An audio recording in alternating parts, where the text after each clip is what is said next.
Daily Darbar நேயர்கள் அனைவருக்கும் வணக்கம். தமிழக அரசியலை பொறுத்த வரைக்கும் பல்வேறு தகவல்களை அனாலிசிஸா நம்ம கண்டினியூஸா கொடுத்துட்டு இருக்கோம். அந்த வகையில் நேற்று ஒரு வீடியோல நம்ம ஒரு கேள்வி எழுப்பியிருந்தோம். அதாவது ஆதவ் அர்ஜுனா அவர்கள் தாவேகாவில் இணைவாரா அப்படின்ற மாதிரி ஒரு கொஸ்டினை போட்டிருந்தோம். நம்மளுக்கு கிடைத்த தகவல் அடிப்படையில் நம்ம சொல்லியிருந்தோம். அதே போல பல நியூஸ் சேனல்ஸ்லையும் அதை சொல்ல ஆரம்பிச்சிருக்கிறாங்க. இப்போ பாத்தீங்கன்னா News18 தமிழ்நாடுலையும் அது பற்றிய ஒரு செய்தி வந்திருக்கு.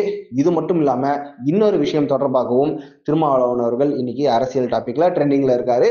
என்னென்ன அப்படின்றத ஒன்னொன்னா பார்ப்போம். அதுக்கு முன்னாடி டெய்லி தர்பார் சேனலை சப்ஸ்கிரைப் பண்ணாம இருந்தீங்கன்னா சப்ஸ்கிரைப் பண்ணிக்கோங்க. இந்த வீடியோ பிடிச்சிருந்துச்சுன்னா உங்களுக்கு லைக் பண்ணிக்கோங்க. ஆதவ் அர்ஜுனா அவர்கள் தாவேகால சேர்றதுக்கு வாய்ப்பு இருக்கு அப்படின்னு சொல்லியிருந்தோம். ஓரிரு நாட்களில் அறிவிப்பு வெளியாகலாம்னு சொல்லியிருந்தோம். இப்பொழுது தாவேகாவில் அவருக்கு மிக மிக முக்கியமான ஒரு பொறுப்பு வழங்கப்பட வாய்ப்புள்ளதாக பல்வேறு நியூஸ் சேனல் ரிப்போர்ட் பண்ணியிருக்காங்க. எந்த அளவுக்கு முக்கியம்னு பாத்தீங்கன்னா, மாநில துணை அல்லது இணை பொதுச் செயலாளர் அந்த பொறுப்பு வழங்கலாம் அப்படின்ற மாதிரி நியூஸ் வர ஆரம்பிச்சிருக்கு. ஆதவ் அர்ஜுனாவுடைய கிராஃபே பாத்தீங்கன்னா, எந்த கட்சியில போனீங்கன்னாலும் கிட்டத்தட்ட தலைவருக்கு அடுத்த இரண்டாவது பெரிய பொறுப்பு அப்படின்றது வந்துருது. காரணம், விசிகாவில் அவர்கள் சேரும் பொழுது கூட கிட்டத்தட்ட திருமாவளவனுக்கு அடுத்து ஆதவ் அர்ஜுனா தான் அப்படின்ற அளவுக்கு அவருக்கு முக்கியத்துவம் வழங்கப்பட்டது. மேடை பேச்சுக்களிலும் சரி, ஆதவ் அர்ஜுனா அவர்கள் பேசுவது திருமாவளவன் அவர்களின் குரலாகவே எல்லாராலும் பார்க்கப்பட்டது. ஆதவ் அர்ஜுனா எதையாவது பேசி விட்டு போயிடுவாரு, அதுக்கு திரும்ப விளக்கம் கொடுத்துனுப்பாரு அப்படின்ற மாதிரி கிண்டல்கள் பறந்தன. இன்ஃபேக்ட் விஜய் அவர்களோடு ஒரே மேடையில் பேசும்போது ஆதவ் அர்ஜுனா அவர்கள் பேசிய ஸ்பீச் தான் விஜயுடைய ஸ்பீச்சே ஓவர்டேக் பண்ற அளவுக்கு இருந்தது. அந்த மாதிரி ஒரு ஃபயர் ஸ்பீச்சா இருந்துச்சு. நேரடியாகவும் மறைமுகமாகவும் திமுகவையும் உதயநிதி அவர்களின் வளர்ச்சியும் மறைமுகமாக சாடி இருந்தார் அப்படின்னு பார்க்கலாம். அது திருமாவளவன் அவர்களை கூட்டணி தர்மம் காரணமாக மிகுந்த தர்ம சங்கடமான ஒரு நிலைக்கு தள்ளியதுதான் ஆதவ் அர்ஜுனா வெளியேற்றப்பட்டதற்கான காரணமாக பார்க்கப்பட்டது. அந்த சமயத்துல இப்போ விஜய் அவர்களோட அவர் சேரும்பொழுது அவருக்கான இம்பார்ட்டன்ஸ் என்ன இருக்கும் அப்படின்ற கேள்வியும் எழுந்தது. ஏன்னா நம்ம ஒரு கட்சியில இருக்கும்போது ஒரு சூப்பரான போஸ்ட் இருந்துட்டு வேற ஒரு கட்சியில இருக்கும்போது குறைவான போஸ்ட்டுக்கு போனா அது அவர்களுக்கும் சரியாக இருக்காது. நிறைய பேர் என்ன எதிர்பார்த்தாங்க அப்படின்னு பாத்தீங்கன்னா, ஜான் ஆரோக்கியசாமியோட சேர்ந்து ஒரு தேர்தல் வியூக வகுப்பாளரா இவங்க இருக்கலாம் அப்படின்ற மாதிரி எல்லாருமே சொல்லியிருந்தாங்க. பட் நம்ம என்ன சொல்லியிருந்தோம்னா, ஜான் ஆரோக்கியசாமிக்கு கிடைக்குமோ இல்லையோ, நிச்சயமாக தேர்தல் வியூக வகுப்பில் ஆதவ் அர்ஜுனா அவர்களுக்கு மிக மிக முக்கியமான பங்கு இருக்கும் அப்படின்னு நம்ம சொன்னோம். ஏனென்றால் கட்சியை பொறுத்த வரைக்கும் ஒரு இளைஞர் துடிப்பு மிக்க கட்சியாக இருக்க வேண்டும் அப்படின்னு தான் எல்லா அரசியல் கட்சியும் நினைப்பாங்க. இளைஞர்களின் வாக்கை குறிவைத்திருக்கும் விஜய் அவர்களும் அதை தான் நினைக்க வாய்ப்பு இருக்கிறது. நம்ம நேற்று சொன்ன வீடியோல மென்ஷன் பண்ணியிருந்தோம், புசி ஆனந்த் அவர்கள் விஜய்க்கு அடுத்த பொறுப்பில் இருக்கிறார். பல பேருடைய மனக்குமரல் என்னன்னா, விஜய்க்கு தெரியாமலேயே புசி ஆனந்த் அவர்கள் மிகப்பெரிய கண்ட்ரோல் வச்சிருக்காரு அப்படின்ற மாதிரி ஆடியோ லீக் ஆனது, அது இதெல்லாம் நம்ம பார்த்தோம். ஸோ புசி ஆனந்த் அவர்களுக்கு இணையான ஒரு பொறுப்பை ஆதவ் அர்ஜுனாவுக்கு கொடுத்து அந்த ஒரு ஃபேக்டர், த்ரெட்டனிங் ஃபேக்டர் விஜய் அவர்கள் நல்லிஃபை பண்ண வாய்ப்பு இருக்கு அப்படின்னு தான் சொல்லணும். நேற்றே நம்ம சொல்லியிருந்தோம் புசி ஆனந்துக்கு இணையாக வழங்கப்படுமான்ட்டு. இன்னைக்கும் News18 தமிழ்நாட்டில் அதே ஒரு கேள்வியை எழுப்பியிருக்கிறாங்க. ஏற்கனவே பொதுச் செயலாளராக புசி ஆனந்த் அவர்கள் இருக்கும்போது துணை அல்லது இணை பொதுச் செயலாளரா பொறுப்பு வழங்கப்பட வாய்ப்பு இருக்கிறதா சொல்லியிருக்காங்க.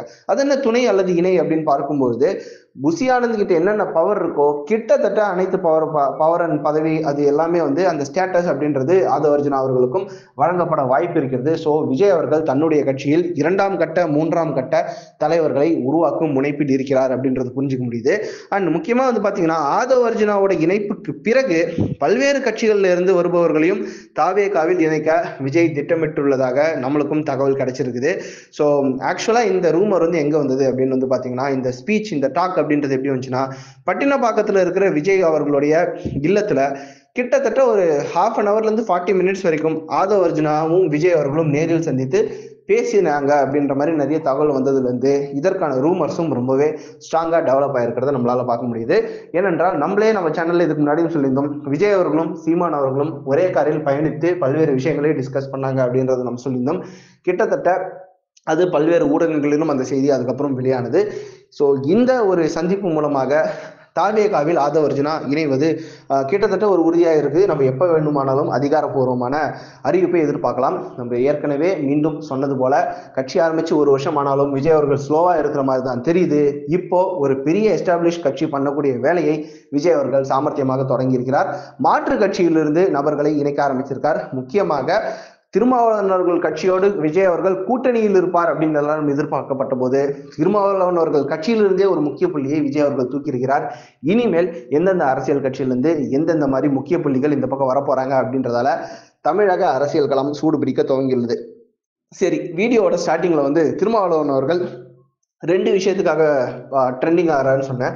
இன்னொரு விஷயம் என்ன அப்படின்னு வந்து பார்த்தீங்கன்னா, திருமாவளவன் அவர்கள் கிட்டத்தட்ட ஒரு திமுக உடன்பிறப்பு போல பேசியதை அதிர்ச்சியோடும் ஆச்சரியத்தோடும் மக்கள் பார்த்து கொண்டிருக்கிறார்கள். இந்த மாதிரி திருமாவளவன் அவர்கள் விதவிதமான ஸ்டாண்ட் எடுக்கிறதால தான் ஆதவ் அர்ஜுனா போன்ற துடிப்புமிக்க இளைஞர்கள் கட்சியை விட்டு வெளில போறாங்களோ அப்படின்ற கேள்வி மக்கள் மனதில் எழுந்திருக்கிறது. அதாவது அந்த ஈசிஆர்ல வந்து ஒரு பெண்ணை துரத்தி போய் ஒரு மாதிரி கலாட்டா பண்ணது, அந்த மாதிரி அந்த வீடியோ வந்து வைரல் நடந்து நம்ம பார்த்துருப்போம். அந்த விஷயத்துல அந்த கார்ல வந்து பாத்தீங்கன்னா பாலிமர் டிவியோட வீடியோலயே நம்ம கிளீனா பார்த்திருப்போம்.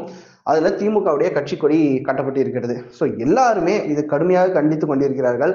பெண்களை பின்தொடர்ந்தால் சிறை தண்டனை வரைக்கும் நாங்க வந்து சட்ட திருத்தம் மேற்கொண்டிருக்கோம் அப்படின்ட்டு திமுகவும் ஸ்டாலின் அவர்களும் பெருமையாக கூறிக்கொண்டிருக்கும் அந்த சமயத்துல திமுகவை சார்ந்த ஒரு நபரே இந்த மாதிரி ஈடுபட்டு இருக்கிறது அப்படின்றது அதிர்ச்சியா இருக்குது. இது திமுகவுக்கே ஒரு தர்ம சங்கடமான நிலையை தான் கொடுத்திருக்கிறதுன்னு சொல்லலாம்.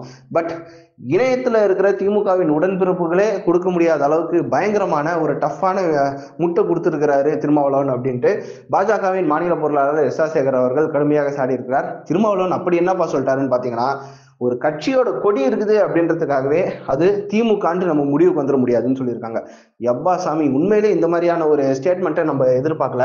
அதே இடத்துல ஒருவேளை பாஜக கொடியோ இல்ல அதிமுக கொடியோ இல்ல அந்த பாஜக அதிமுக இருக்கும் கூட்டணி கட்சிகளின் கொடியோ இல்ல பாமக மாதிரியான கட்சிகளின் கொடியோ இருந்தால் இந்த மாதிரி ஒரு ஸ்டேட்மெண்ட்டை திருமாவளவன் அவர்கள் கொடுத்திருப்பாரா அப்படின்றது $1,000,000 கொஸ்டின் தான் சொல்லணும். காரணம், கடந்த ஆட்சி நம்ம பார்த்தோம் தானே, 2016 21 வரைக்கும் எப்படியெல்லாம் விதவிதமான அசம்ஷன்ஸ் வந்து எல்லாருமே பேசினாங்கன்னு நம்ம பார்த்தோம். திருமாவளவன் அவர்கள் ஒருவேளை இந்த இடத்துல பாஜக கொடி கட்டி இருந்தால் அவருடைய ரியாக்ஷன் வந்து இவ்வளவு சாதாரணமாக இருந்திருக்குமான்னு தெரியல. திமுகவின் கொடி ஒன்று இருக்குது அப்படின்றதுக்காகவே இதை திமுகன்னு எடுத்துக்க முடியாது, ஆனாலும் தீர விசாரணை வேண்டும் அப்படின்னு சொல்லியிருக்காரு திருமாவளவன் அவர்கள். இது உண்மையிலே எல்லாருக்குமே ஒரு ஷாக்கிங்கான விஷயமாக தான் இருக்கு. எஸ் ஆர் சேகர் அவர்களுடைய ஃபேஸ்புக் பதிவு வந்து நீங்க பாத்தீங்கன்னா பயங்கரமாக கடுமையாக சாடி இருக்கிறார். தப்பி தவறி கூட இவ்வளவு நீங்க முட்டு கொடுக்குறீங்களே, ஆனா தப்பி தவறி கூட ஒரு பொது தொகுதியை திமுகவிடம் கேட்டு விடாதீர்கள். அப்படி நீங்க மீறி கேட்டீங்கன்னா வன்னி அரசுக்கு கலைஞர் கருணாநிதி அவர்கள் என்ன பதில் கூறினாரோ அதே பதிலை தான் இப்பொழுதும் கூறுவார்கள் அப்படின்ட்டு கடுமையாக சாடி இருக்கிறார் எஸ் ஆர் சேகர் அவர்கள். என்ன வன்னியரசுக்கு என்ன அப்படி சொல்லிட்டாங்க அப்படின்னு பாத்தீங்கன்னா, நம்ம ஏற்கனவே பார்த்திருக்கோம், ஒரு நியூஸ் சேனல் டிபேட்ல வந்து வன்னியரசு அவர்கள் தெள்ள தெளிவாக சொல்லியிருப்பார். நீங்களெல்லாம் பொது தொகுதிக்கு ஆசைப்படலாமா அப்படின்ட்டு கலைஞர் அவர்கள் கேட்டார் அப்படின்ற வார்த்தையை சொல்லியிருப்பாங்க. ஸோ இப்போ வரை விசிகாவில் இருந்தாலும் ஒரு தலித் வேட்பாளருக்கு பொது தொகுதியை கொடுக்கவில்லை அப்படின்றது தான் சோகமான உண்மையாக இருக்கிறது. அந்த விஷயத்தை வந்து மீண்டும் எஸ் ஆர் சேகர் அவர்கள் டச் பண்ணியிருக்காரு. திமுகவிடம் தன்னுடைய சுயமரியாதையை அடகு வைக்கிறதா திருமாவளவனின் விசிகா கட்சி அப்படின்ற அளவுக்கு அவருடைய கேள்வியின் வீரியம் இருந்தது அப்படின்னே சொல்லலாம். முக்கியமாக வந்து பாத்தீங்கன்னா பல விஷயங்கள்ல திமுகவுக்கு பயங்கரமான சப்போர்ட்ல வந்து திருமாவளவன் அவர்கள் கொடுத்திருக்காருன்னு தான் பார்க்கணும். இந்த மாதிரி தன்னுடைய கட்சிக்கான கொள்கைக்கு விரோதமாக ஒரு சப்போர்ட் பண்றாரோ அப்படின்ற ஐயம் இப்போது மக்களிடையே எழ ஆரம்பிச்சிருக்கிறது.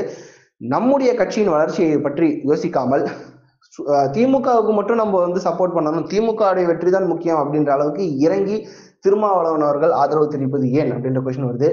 இந்த மாதிரியான சில தர்ம சங்கடமான நிலைப்பாடுகளால் தான் அவர் கட்சியிலிருந்து நபர்கள் விலக்கப்படுகிறார்களா அப்படின்ற கேள்வியும் மக்கள் மத்தியில் எழுந்திருக்கிறது. ஏன்னா ஆதவ் அர்ஜுனா போன்ற ஒரு துடிப்புமிக்க இளைஞரை கட்சியிலிருந்து நீக்கி இருக்கிறார் திருமாவளவன். எதற்காக அப்படின்னு வந்து பாத்தீங்கன்னா, தன்னுடைய கட்சி தான் இருக்கக்கூடிய இயக்கம் வந்து வளரணும், அதற்கு தடையாக இருப்பது வந்து கூட்டணி தர்மம் அப்படின்ற ஒரு விஷயம் அப்படின்றத உடைத்து பேசியிருந்தார் ஆதவ் அர்ஜுனா அவர்கள். ஆனால் அந்த பாராளுமன்ற தேர்தலில் கிடைக்கக்கூடிய 2 சீட்டுக்காகவும் சட்டமன்ற தேர்தலில் கிடைக்கக்கூடிய சில பல சீட்டுக்காகவும் திருமாவளவன் அவர்கள் இப்படி ஒரு ஸ்டாண்ட் எடுத்து திமுகவை நாம் எப்பொழுதுமே சந்தோஷப்படுத்த வேண்டும் அப்படின்ற மாதிரி ஒரு ஸ்டாண்ட் எடுத்துட்டாரா அப்படின்ற கேள்வி மக்கள் மத்தியில் எழுந்திருக்கிறது.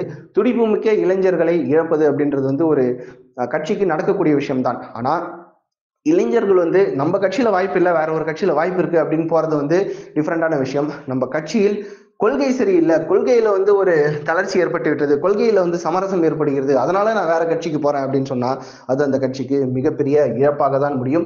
திருமாவளவன் அவர்கள் எதனால் இந்த ஒரு இளைஞர் படையை இழக்க தயாராகிறார், திமுகவிடம் ஏன் இவ்வளவு ஆதரவாக இறங்கி போகிறார் அப்படின்ற கேள்விக்கு உங்களிடமே விடை தேட விரும்புகிறேன். திருமாவளவன் அவர்களுடைய ஸ்டாண்ட் பொறுத்த வரைக்கும் உங்களுடைய கருத்து என்ன அப்படின்றத கமெண்ட் பாக்ஸ்ல மென்ஷன் பண்ணுங்க. மீண்டும் இன்னொரு வீடியோவில் சந்திப்போம். நன்றி.